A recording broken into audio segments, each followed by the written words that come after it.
Good lovely afternoon. My name is Lacey with Love and Lacey Tarot.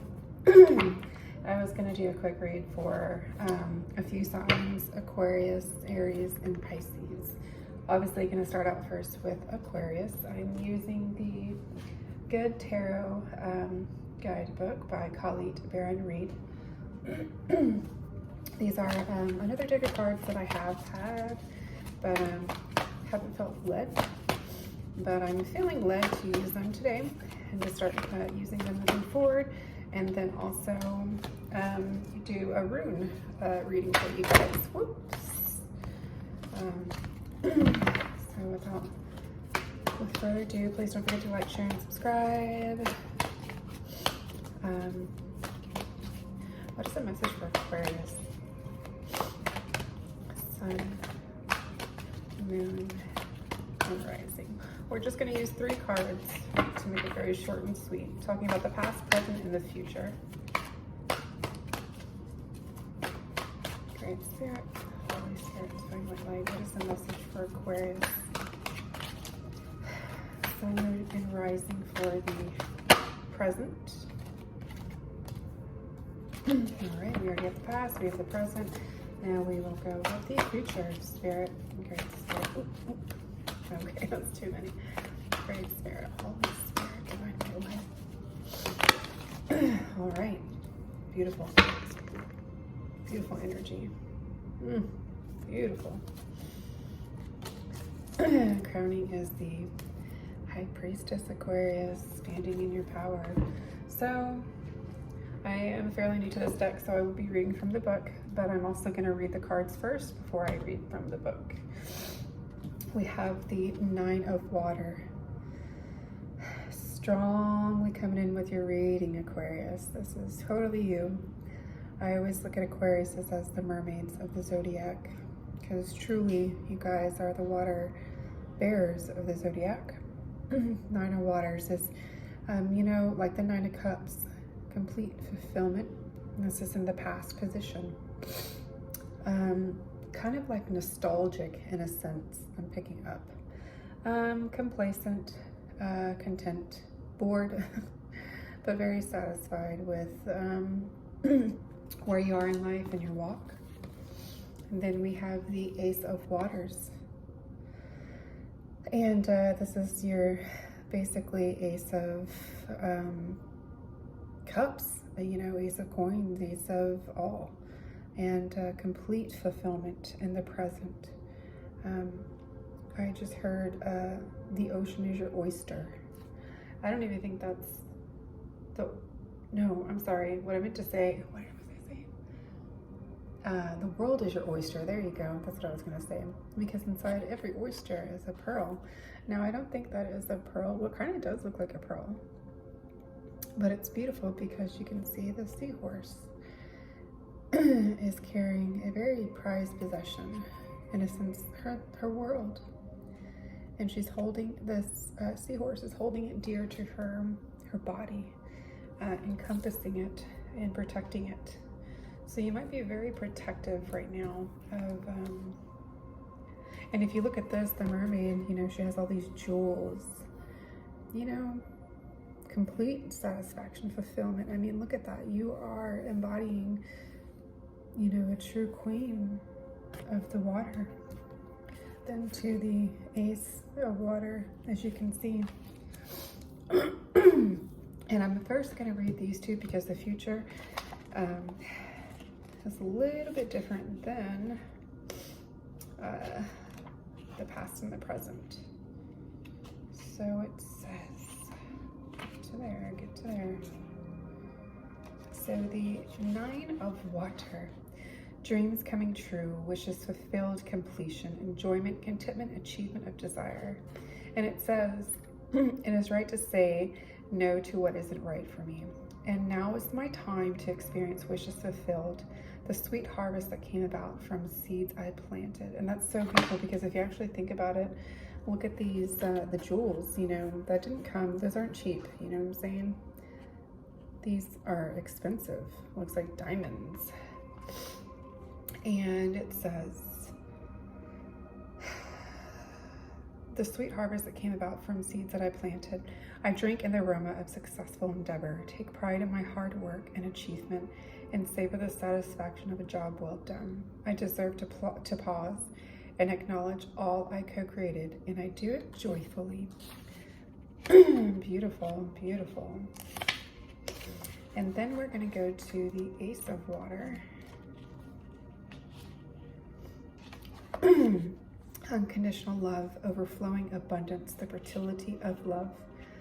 And it says, I'm filled with love from spirit and joyously. Let it flow out to others where it fertilizes the seeds of co-creation. Love gives me hope, shining brilliant light on all the possibilities available to me. I am optimistic about bringing dreams into being. Spirit always informs me and guides me, allowing me to illumine the darkest of places. That's beautiful. So you're really just Aquarius. You are just in Aquarius mode, enjoying your harvest. And again, like I said, very content. I'm very happy. And the last card, which was the future, is the Queen of Earth. Now that is a beautiful card. Grounded, stable. Your future is going to be very, as you can see with what was just spoken, you are already in abundance and you're co-creating more abundance. You are going to be in the Queen of Earth energy for this year, moving forward even out of Aquarius season. You're creating a life legacy, I heard, residual income. Queen of Earth. Beautiful. Now we'll go to read the Queen of Earth card. I do apologize. I lit this and I don't know, we all know the story. If you've been watching my videos, you know the first times I always like it's stuffy. So the Queen of Earth is practical and grounded, trustworthy, earthy, resourceful, a gardener who tends to what has been planted. Beautiful, because as you see with the Nine of Water, I love this deck. I'm so glad that I'm starting to use it because it's more delightful, I guess you could say. I feel like it coincides with us better. I was reading with the Tarot Dream deck, and it's a darker version. It's kind of like it pops out all the darker side of everybody's lives, you know, and that's why I switched it up, because I felt like I was constantly talking about like something negative with those cards, and I'm going to give them a break for a little bit. I'm going to cleanse them because I didn't like the energy and the reading that I was getting from them, especially going into 2021. I want us to have a fruitful Queen of Earth energy. And so I am committed, down to earth, and clear about my goals. I am honest as I work with others to keep it real and be true to what we are doing and the challenges before us. I use all my resources wisely, whether they are finances, opportunities, or people willing to help me in my endeavor. And then crowning the reading was the High Priestess, number 2. And I'll go ahead and read that one too as well, just because I feel like this deck has just a different, hue, for sure, different hue. The colors are amazing, but it's a different, wow, that's so pretty. I just realized that. The Serad Wind is in there, if you can see that.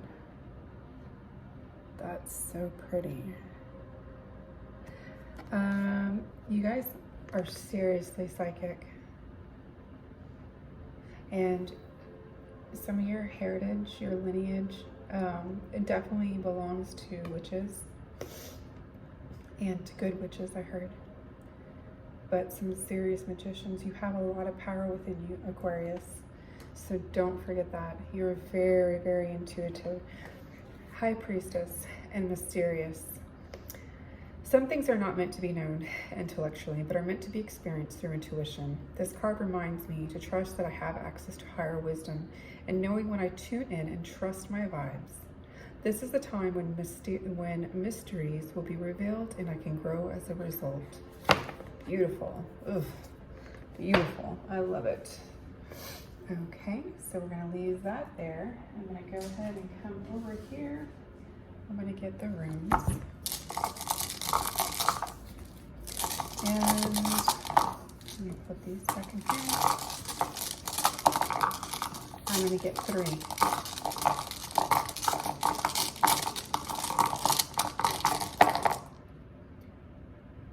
Fehu,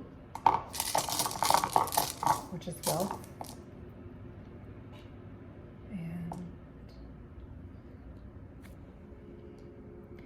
So we got the first one, which is Fehu, of wealth. This one, I believe, is a victory. We'll read it in the book. And I think man. We'll see. All right.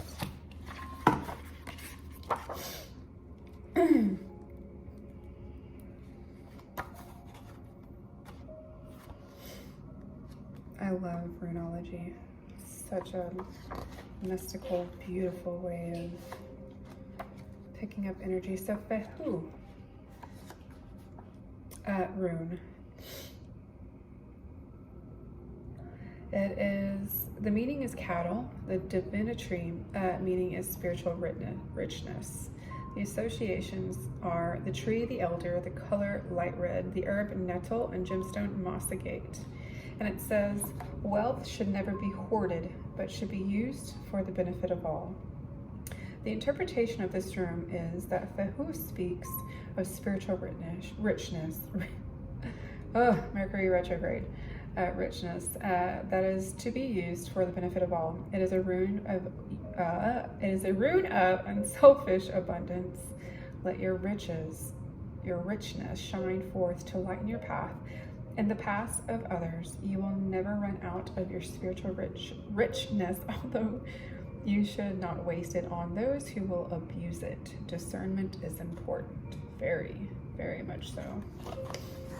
Very well said. And we'll go to the other two. Doing pretty good on time. I'm really trying to make my videos under 15 minutes.